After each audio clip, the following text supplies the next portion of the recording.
నమస్తే and welcome to hit TV. తమిళనాడులో బీజేపీకి కోలుకోలేని దెబ్బ తగిలింది. కనీసం 3-4 స్థానాలు ఆశించిన బీజేపీ పూర్తిగా చతికిల పడిపోయింది. ఒక్క సీటు కూడా సాధించలేకపోయింది. మోదీ నేతృత్వంలోని బీజేపీ తమిళనాడులో ప్రవేశించకూడదని అక్కడి ఓటర్లు గట్టిగా డిసైడ్ అయ్యారు. దీంతో అన్నామలైకు కోలుకోలేని దెబ్బ తగిలింది.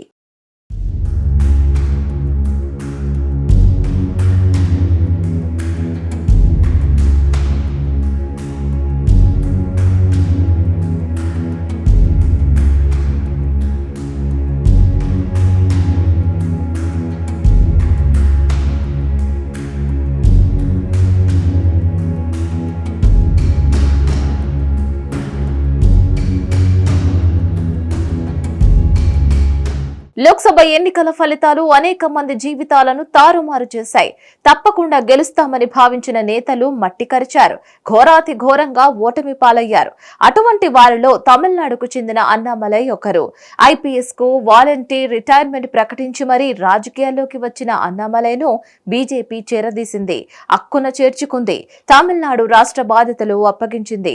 పూర్తి స్వేచ్ఛనిచ్చింది. అనేక రకాలుగా అండగా నిలిచింది. తమిళనాడులో కనీసం 3-4 సీట్లు గెలిపిస్తాడని నమ్మింది. బీజేపీ నమ్మకానికి తగ్గట్టుగానే అన్నామలై రాష్ట్ర వ్యాప్తంగా బీజేపీ బలోపేతానికి కృషి చేశాడు. దూకుడుగా వ్యవహరిస్తూ డీఎంకే ప్రభుత్వాన్ని అనేక సందర్భాల్లో ఇరకాటంలో పెట్టాడు. బీజేపీ క్యాడర్ను ఉత్సాహపరిచాడు.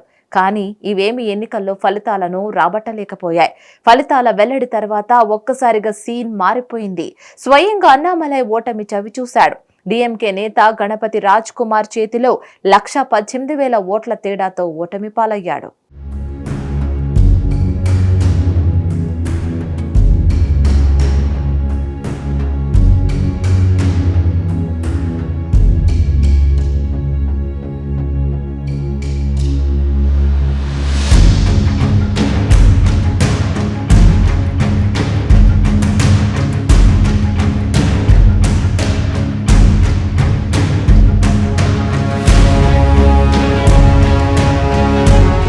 తమిళనాడు రాష్ట్రంలో 39 పార్లమెంట్ స్థానాల్లోనూ డీఎంకే కూటమి క్లీన్ స్వీప్ చేసింది. చివరికి పుదుచ్చేరి ప్రాంతంలోనూ డీఎంకే అభ్యర్థి విజయం సాధించాడు. 2014 ఇక్కడ రాధాకృష్ణ బీజేపీ తరపున ఎంపీగా ఎన్నికయ్యారు. కానీ ఆ తర్వాత జరిగిన ఎన్నికల్లో పుదుచ్చేరి స్థానాన్ని బీజేపీ తిరిగి కైవసం చేసుకోలేకపోయింది. అన్నామలై చేసిన ప్రయత్నాలేవి ఫలితాలు ఇవ్వలేదు. వాస్తవానికి అన్నామలైకి యువతలో మంచి క్రేజ్ ఉంది. ఆయన ఆ మధ్య పాదయాత్ర చేసినప్పుడు ప్రజల నుంచి విశేషమైన స్పందన లభించింది. కానీ ఎన్నికల విషయానికి వచ్చేసరికి విరుద్ధమైన ఫలితం వచ్చింది. అన్నామలై ఓడిపోవడం పట్ల బీజేపీ నాయకులు ఆవేదన వ్యక్తం చేస్తున్నారు. ఆయన తమిళనాడు రాష్ట్ర అభివృద్ధి కోసం, ప్రజల సమస్యల పరిష్కారం కోసం రాజకీయాల్లోకి వచ్చారని, కానీ ఆయన చట్టసభల్లోకి వెళ్లేందుకు ప్రజలు ఆశించిన స్థాయిలో ఆమోదం తెలపడం లేదని బీజేపీ నాయకులు వాపోతున్నారు.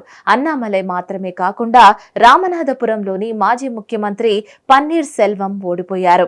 మిగతా నియోజకవర్గాల్లోనూ ఎన్డీఏ అభ్యర్థులు ఓటమి పాలయ్యారు. కేవలం 12 స్థానాల్లో మాత్రమే 2వ స్థానంలో నిలిచాయి.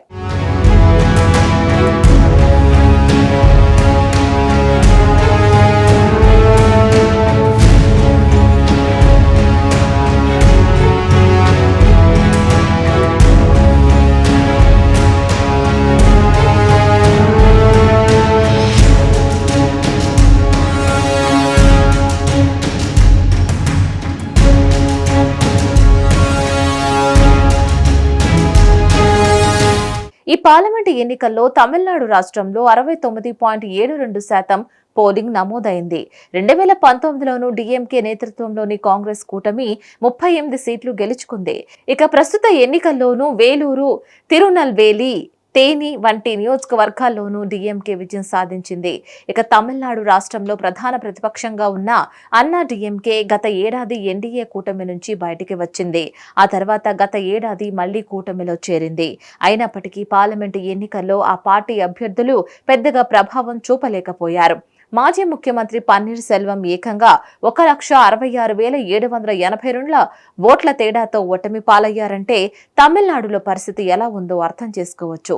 డీఎంకే పార్టీ మరింత బలోపేతమైందని పార్లమెంట్ ఎన్నికల ఫలితాల ద్వారా స్పష్టంగా తెలుస్తోంది. మరిన్ని అప్డేట్స్ కోసం stay tune to hit TV.